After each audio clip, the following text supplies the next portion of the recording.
I hereby grant to all persons who have, directly or indirectly, participated in the existing rebellion, except as hereafter accepted, amnesty and pardon, with restoration of all rights of property, except as to slaves, and except in cases where legal proceedings under the laws of the United States providing for the confiscation of property of persons engaged in rebellion have been instituted.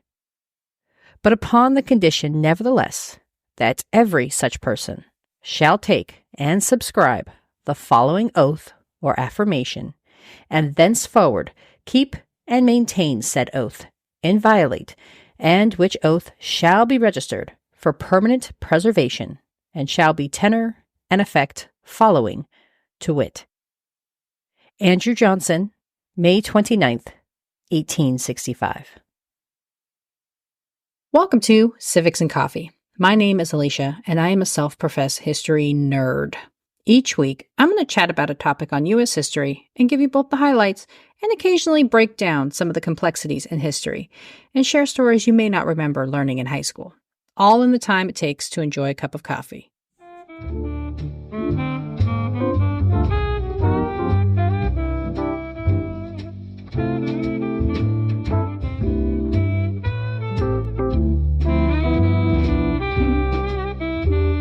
Hey everyone, welcome back. How do you heal a fractured nation? That was the question facing Andrew Johnson when he ascended to the presidency after Lincoln's assassination. With Union victory in hand, the next step was to lay out the conditions for previously seceded states to rejoin the Union. Would they have to pay a fine? Would Confederate leaders be imprisoned for treason? And what role should newly emancipated Black Americans play in rebuilding this new republic?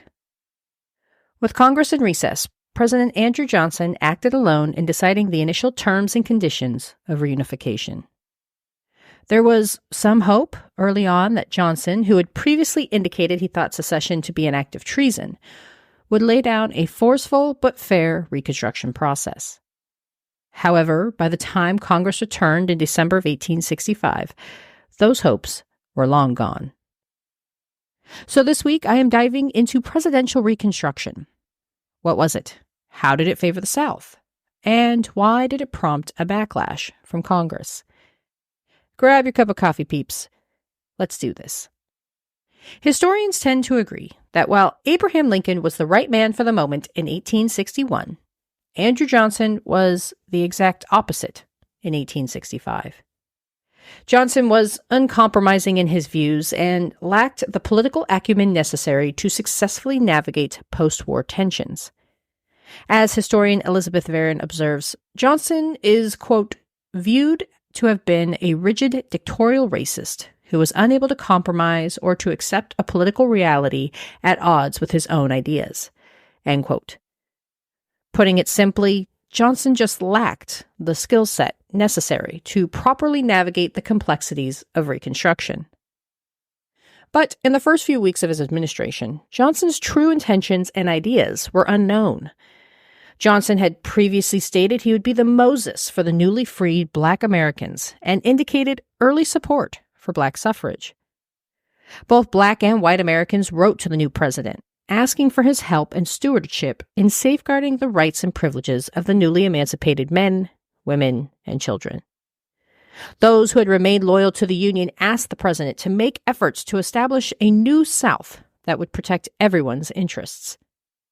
For them, this meant extending and guaranteeing the right to the franchise for Black men. As everyone would soon learn, Johnson was of a completely different mindset. Despite his prior comments that secession was an act of treason, Andrew Johnson sought no reparations or legal ramifications for the states who had previously left the Union.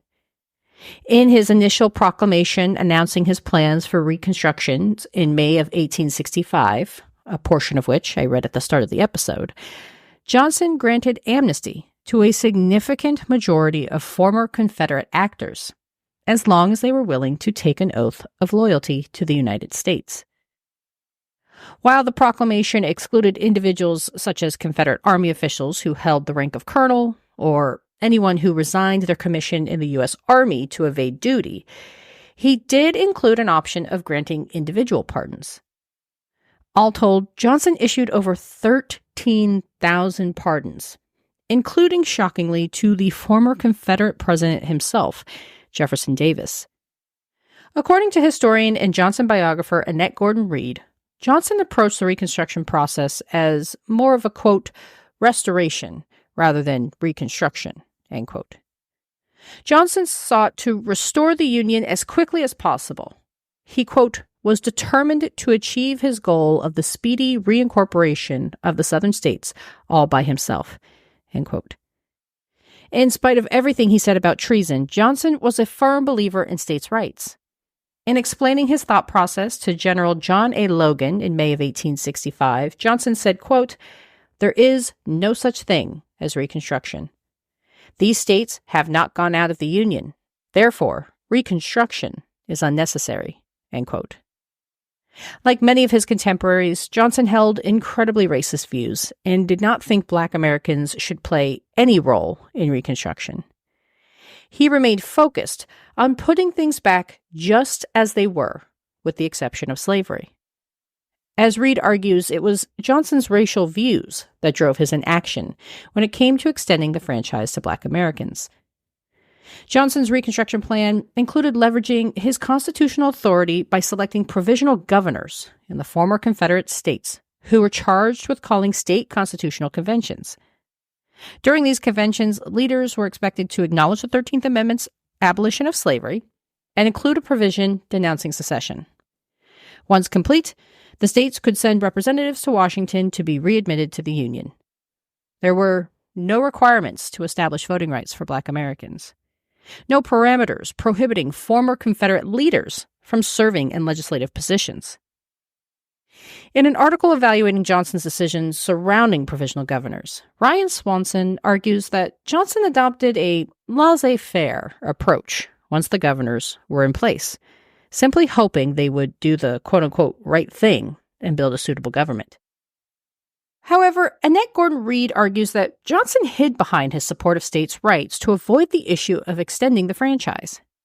In her analysis, Reed asserts the same language that Johnson used to choose provisional governors could have been used to, quote, explain why it was necessary to expand the franchise to qualified Blacks, end quote.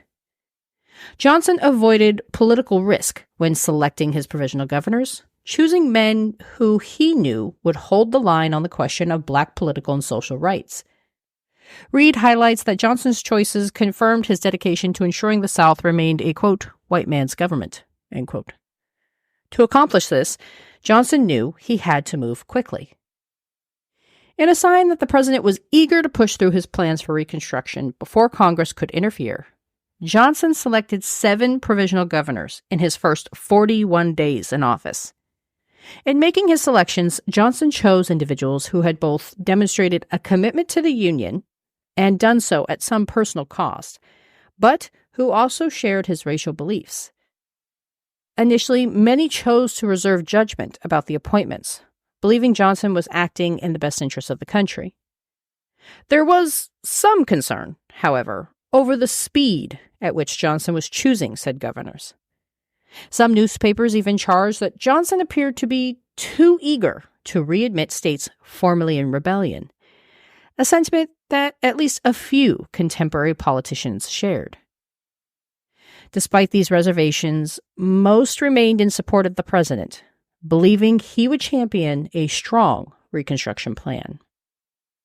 In the article analyzing Johnson's decisions about and oversight over the provisional governors, Ryan Swanson asserts that after Johnson appointed the governors, he failed to provide specific guidance. This, Swanson argues, expedited the failure of presidential Reconstruction. While Johnson provided some general guidelines between June and December of 1865, Swanson argues it was not comprehensive nor forceful enough. Further, when the provisional governors failed to heed the president's advice, Swanson writes, Johnson did not do nearly enough to address the slight. Swanson points to Johnson's weak approach to suggesting an extension of Black voting rights. Facing political pressure to come out in support of black suffrage, Johnson wrote to the provisional governor of Mississippi, suggesting ways the state could extend the franchise, writing, quote, "If you could extend the elective franchise to all persons of color who could read the Constitution of the United States in English and write their names, and to all persons of color who own real estate valued at not less than $250 and pay taxes thereon, you could completely disarm the adversary and set an example other states will follow." End quote. Mississippi did not move forward with extending voting rights to its black residents. Instead of engaging in further dialogue with Mississippi, Johnson instead took a roundabout approach and went to the press. In his conversation with George Stearns, Johnson indicated he wanted to see a gradual approach to extending black suffrage. In his remarks, Johnson stated that giving voting rights to those who served in the Army could come first. Then provisions could be made to extend it further. Again, none of the governors listened. This only served to further undermine Johnson's stewardship of the Reconstruction process. As Swanson explains, quote, "In failing to broker some sort of compromise on suffrage, Johnson increased the odds that his Reconstruction plan would be wiped away when Congress reconvened." End quote. And lest you think, dear listener, that Johnson was perhaps just a mild politician unable to be forceful and direct in his wishes, you would be incorrect. Johnson had no problem with being very specific about his desired outcomes on issues that mattered to him, such as war debt. In his parameters for rejoining the Union, Johnson made clear that in addition to pledging loyalty to the United States and acknowledging the 13th Amendment, former Confederate states also had to deal with their own war debt. Clearly, Johnson was able to draw a line in the sand, despite his professed beliefs of states' rights. In failing to push for additional conditions for readmission, Johnson made it clear that he had little interest in being the quote-unquote Moses for newly emancipated Black Americans. Johnson's leniency gave Republicans in Congress pause, and several Republican leaders voiced their concerns about the lack of congressional involvement, hoping the president would either call a special session of Congress to discuss and debate the parameters for Confederate states to be readmitted, or wait until Congress was back in session in December so that they could play a larger role in crafting the Reconstruction policy. Johnson chose to do neither, prompting a tense confrontation in December when the 39th Congress refused to seat the newly approved Southern delegates. Instead, Representative Thaddeus Stevens announced a resolution to establish a joint committee on Reconstruction, arguing partially, quote, "Dead states cannot restore their own existence," end quote. The committee, consisting of 9 members of the House and 6 senators, would be tasked with investigating the political and social conditions in the southern states seeking readmission to the United States. Passing by a vote of 133 to 36, the measure signified the start of Congress's attempt at recharting Reconstruction's course and launching what came to be known as radical Reconstruction. President Johnson and Congress became locked in a battle over just how Reconstruction should proceed, with Congress passing a series of laws and introducing new amendments aimed at establishing and protecting newly freed Black Americans' civil and social rights. This included passing the Civil Rights Act of 1866, which became the first law to be enacted over the veto of a sitting president.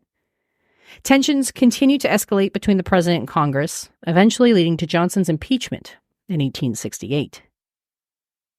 In his attempt to answer the question of how to heal a fractured nation, President Andrew Johnson came out on the side of pretending like it didn't happen. His decision to largely forgive the southern states without putting any conditions on the bad actors who triggered the war to begin with meant that Reconstruction was over shortly after it began. And Black Americans would continue to reside in the country as pseudo-second-class citizens, falling short of the American ideal. Before I sign off for the day, I want to welcome Joanne to the Civics and Coffee Patreon. I am so excited to see how this community is growing, and I am looking forward to having more fun conversations each month. You too can join the Patreon, where you can access additional bonus content like the special Civics and Cocktail series. You can sign up for Patreon through the website at www.civicsandcoffee.com. The website is where you can also look at transcripts, see source material, and learn about other ways you can support the show. Thanks, peeps. I'll see you next week. Thanks for tuning in, and I hope you enjoyed this episode of Civics and Coffee. If you want to hear more small snippets from American history, be sure to subscribe wherever you get your podcasts. Thanks for joining me, and I look forward to our next cup of coffee together.